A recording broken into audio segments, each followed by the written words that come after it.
রেস্টুরেন্টের পাস্তা খেতে আমাদের খুবই সুস্বাদু লাগে, কিন্তু ঠিক কীভাবে বানানো হয় সেটা অনেকেরই জানা নেই। আজকে আমি আপনাদের রেস্টুরেন্ট স্টাইল পাস্তা বাড়িতে ঠিক কীভাবে বানিয়ে ফেলতে পারবেন তা করে দেখাবো। পাস্তা বানানোর জন্য আমি এখানে 200 গ্রাম পেনি পাস্তা এবং কিছু ভেজিটেবল কেটে নিয়েছি, যেমন গাজর, ক্যাপসিকাম এবং পেঁয়াজ। এবার আমরা পাস্তাগুলো সেদ্ধ করে নেব। পাস্তা সেদ্ধ করার সময় তেল এবং অল্প পরিমাণ লবণ দিয়ে দেবেন। তেল দেওয়ার কারণ হচ্ছে পাস্তাগুলো যাতে জড়িয়ে না যায়। পাস্তা সেদ্ধ করার সময় যখন দেখবেন পাস্তার মুখ সাদা হয়ে গেছে, সেই সময় পাস্তাগুলো ছেঁকে নেবেন। পাস্তাগুলো কিন্তু ঠান্ডা জলে ধুবেন না, এতে টেস্ট খারাপ হয়ে যাবে। এবার একটা কড়াইতে 100 গ্রাম বাটার দিয়ে দিয়েছি।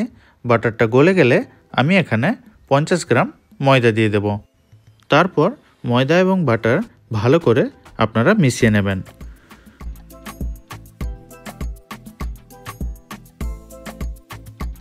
ময়দা এবং বাটার ভালো করে মেশানোর পর এর মধ্যে অল্প অল্প দুধ দিয়ে ময়দার সঙ্গে মেশাতে থাকবেন।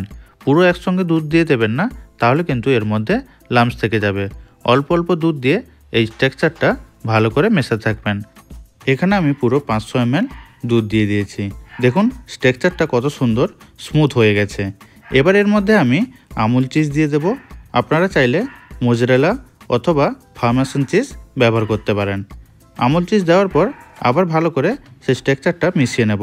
দিলে দেখবেন কতটা ঘন হয়ে গেছে। এবার কিন্তু আমাদের পাস্তার সস পারফেক্টলি তৈরি। এবার ফ্রাই প্যানে 1 টেবিল চামচ বাটার দিয়ে দেব। বাটার গলে গেলে আমরা যে পেঁয়াজ কেটে রেখেছিলাম পেঁয়াজ দিয়ে দেব। তারপর পেঁয়াজ হালকা ভাজা হয়ে গেলে গাজরগুলো দিয়ে দেব এবং 5 গ্রাম রসুন কুচি দিয়ে দেব। রসুন আগে দিলে রসুন পুড়ে যাবে, তাই ভেজিটেবলগুলো যখনই ভাজবেন সেই সময় রসুন কুচি দিয়ে দেবেন। রসুন কুচি দেওয়ার পর আমরা যে ক্যাপসিকাম কেটে রেখেছিলাম ক্যাপসিকামগুলো এর মধ্যে দিয়ে দেব। ভেজিটেবলগুলো ভাজার সময় আপনারা অল্প পরিমাণ এর মধ্যে লবণ দিয়ে দেবেন। ভেজিটেবলগুলো পারফেক্টলি ভাজা হয়ে গেছে। এবার আমরা যে সস বানিয়ে রেখেছিলাম সেই সসের মধ্যে ভেজিটেবলগুলো দিয়ে দেব। তার সঙ্গে আমি অরিগানো দিয়ে দেব এবং চিলি ফ্লেক্স দিয়ে দেব। আপনারা যতটা পরিমাণ চান সেই পরিমাণ আপনারা এর মধ্যে দিয়ে দেবেন। তারপর ভালো করে সব কিছু মিশিয়ে নেব।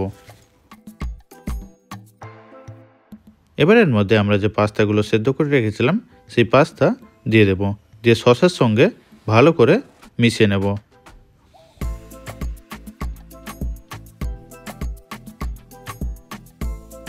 5 মিনিট মাঝারি আঁচে সসের সঙ্গে মেশানোর পর আপনাদের রেস্টুরেন্ট স্টাইল পাস্তা পারফেক্টলি তৈরি।